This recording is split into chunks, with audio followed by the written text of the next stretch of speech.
अस्सलाम वालेकुम। अच्छा देखें, इससे पहले अपर लिम्ब की ब्लड सप्लाई के लिए मैंने ओवरऑल एक स्केच बनाया था एक वीडियो में कि सबसे पहले कौन सी आर्टरी है, फिर कौन सी है, फिर कौन सी है। ठीक है, ये भी अपलोड कर चुका हूँ। फिर उसके बाद मैंने क्या किया था कि एक्सिलरी आर्टरी अपलोड कर दिया था with branches, brachial artery upload कर दिया था विद ब्रांचेस। ठीक है, फिर आज जो होगी बात वो होगी सब क्लीवियन आर्टरी पे बात। फिर बात कंप्लीट हो जाती है अपर लिम्ब ब्लड सप्लाई की। ओवरऑल वीडियोस जो हैं वो कंप्लीट हो गई हैं, ये सिर्फ लास्ट बच गई थी। ठीक है, अब सब क्लीवियन आर्टरी जो है, ठीक है, सब क्लीवियन आर्टरी को पहले तो थोड़ा समझूँ बताऊंगा, फिर उसके बाद डायग्राम होगी, फिर सब कुछ क्लियरली समझ आ जाएगा। ठीक है, अब देखिए ना, सब क्लीवियन आर्टरी जो है इसको हम कहते हैं कि इट हैज़ 3 पार्ट्स। ठीक है, इसके 3 पार्ट्स होते हैं। ठीक है, ये तो हमने देख लिया। पार्ट 3 होते हैं किसके बेस पर? एक मसल होता है स्क्लेनी इंटीरियर, उसकी वजह से इसके 3 पार्ट्स होते हैं। ठीक है, किसकी वजह से? Due to scaleni scaleni interior muscle. ठीक है, स्क्लेनी इंटीरियर मसल, इसकी वजह से क्या होता है कि इसके जो हैं 3 पार्ट्स बन जाते हैं। ठीक है, ये जो सबक्लेवियन आर्टरी है उसके। अब इसकी पार्ट्स मतलब इसके नाम कौन कौन से हैं, आर्टरीज़ के नाम उनको याद रख लिए आप। एक निमोनिक याद रख ले हैं, vitamin C and D. WIT wit जो है ना, विटामिन सी एंड डी, आप ऐसे याद रख लें। 3 पार्ट इस तरह हैं कि ये पहले पार्ट का ब्रांचेज है, ये सेकंड पार्ट का ब्रांच है, और ये जो है थर्ड पार्ट की ब्रांच है। ठीक हो गया, विटामिन सी एंड डी। इसको सिर्फ याद रखने के लिए हमने क्या बनाया, एक निमोनिक बनाया ताकि याद रह जाए। अब क्या होता है कि सबसे पहले तो मैं एक डायग्राम बनाऊंगा ताकि आपको समझ आ जाए कि सबक्लीवियन आर्टरी होता कहाँ पर है, कैसे होता है, फिर जो है आपको सही तरह समझ आ जाएगी। देखिए यार, सबसे पहली बात तो ये है कि ये हमारे पास क्या है, हार्ट है। ठीक है, ये हमारे पास हार्ट है। अब हार्ट से आपको पता है कि यहाँ से क्या निकलता है, आर्च ऑफ एओर्टा। ठीक है, मतलब सबसे पहले तो एओर्टा निकलता है ना, ये तो आर्च होगी इसकी। ठीक है, यहाँ एओर्टा निकलता है। ठीक है, ये एओर्टा है। ठीक है, ये एओर्टा नीचे की तरफ जाएगा, इससे हमें कोई काम नहीं है अभी तक। अब ये जो कुछ ब्रांचेस निकली है ना यहाँ से, इस तरह, ये जो इस तरह निकला है इसको बोलते हैं ब्रेकियोसेफेलिक ट्रंक। ठीक है, क्या बोलते हैं? Brachiocephalic trunk. ये ब्रेकियोसेफेलिक ट्रंक जो है वो 2 चीज़ों में डिवाइड हो जाता है। ठीक है, इसको क्या बोलते हैं? Brachiocephalic trunk.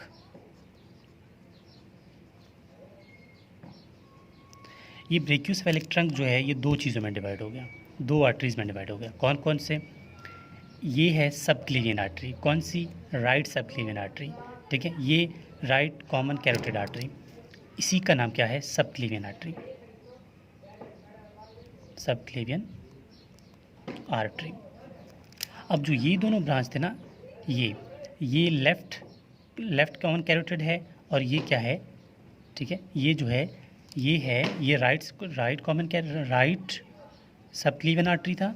ये क्या है? लेफ्ट सबक्लीवियन आर्टरी है। ठीक है, ये क्या है? लेफ्ट सबक्लीवियन आर्टरी है। अब ये था एक ब्रांच, ये है, एक ये है ना, ये दोनों क्या हैं? ये जो हैं ये right and left common carotid artery हैं, कॉमन कैरोटिड आर्टरी, और ये लेफ्ट कॉमन कैरोटिड आर्टरी है। ठीक है, हमारा काम जो है ये सबक्लीवियन आर्टरी को देखना है, राइट एंड लेफ्ट। अच्छा, ये भी समझ आ गई। अब ये जो मैंने बताया कि सबक्लीवियन आर्टरी के 3 ब्रांचेज है ना, वो किसकी बुनियाद पे थी? वो थी एक मसल की, उस मसल का नाम क्या है? स्क्लेनी इंटीरियर। तब क्या होता है कि यहाँ से इस तरह एक मसल आती है। ठीक है, इस तरह एक मसल आती है, ये जो मसल है।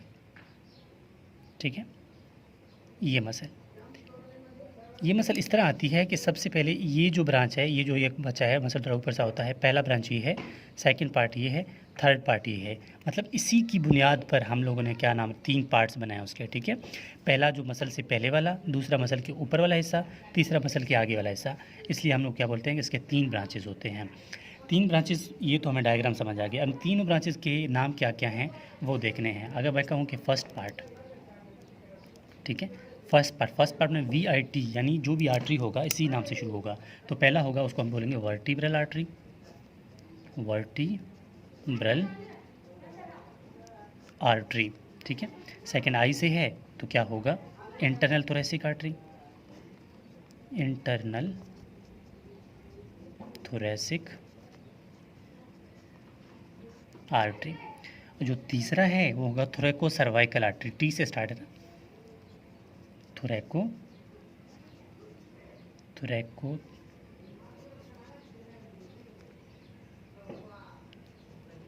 थोरैको सर्वाइकल आर्टरी। ठीक है, ये 3 पार्ट हो गए। अब जो पार्ट 2 की बात आती है, ठीक है, पार्ट 2 में क्या है, पार्ट 2 पार्ट 2 में एक आर्टरी है वो सी से शुरू होगा, तो इसका मतलब कोस्टो सर्वाइकल आर्टरी है ये।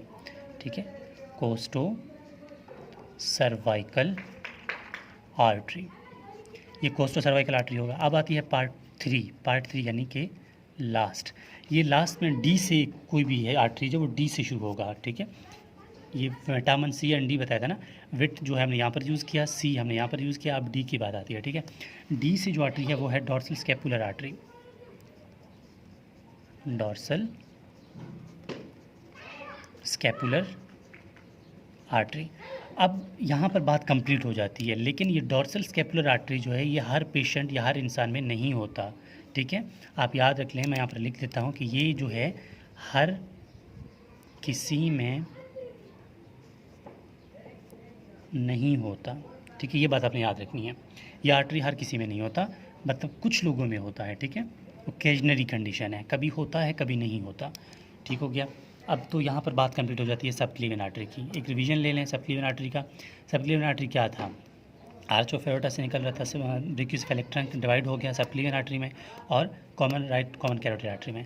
सब क्लीवन आर्टरी के 3 ब्रांचेस थे ड्यू टू स्क्लेनी इंटीरियर मसल। ये जो मसल है स्क्लेनी इंटीरियर मसल है, इसके 3 ब्रांचेस को याद रखने के लिए विटामिन सी और डी याद कर, जो निमोनिक है वो याद करना पड़ता था, वो आपने याद कर लिया। इसके 5 ब्रांचेज हैं। ठीक है, और लास्ट पार्ट में डॉर्सल स्कैपुलर आर्टरी जो है ये जो है कभी किसी पेशेंट में होता है कभी नहीं होता। तो यहाँ पर बात कंप्लीट हो जाती है किसकी, सब क्लेवियन आर्टरी की। देखें, अगर आपको टॉपिक्स पसंद आया, मतलब आपको समझ आ गई, तो काइंडली कमेंट करें, शेयर करें, और ताकि दूसरों को भी फ़ायदा हो, और यार चैनल को सब्सक्राइब करें और काइंडली आगे शेयर करें। Thank you.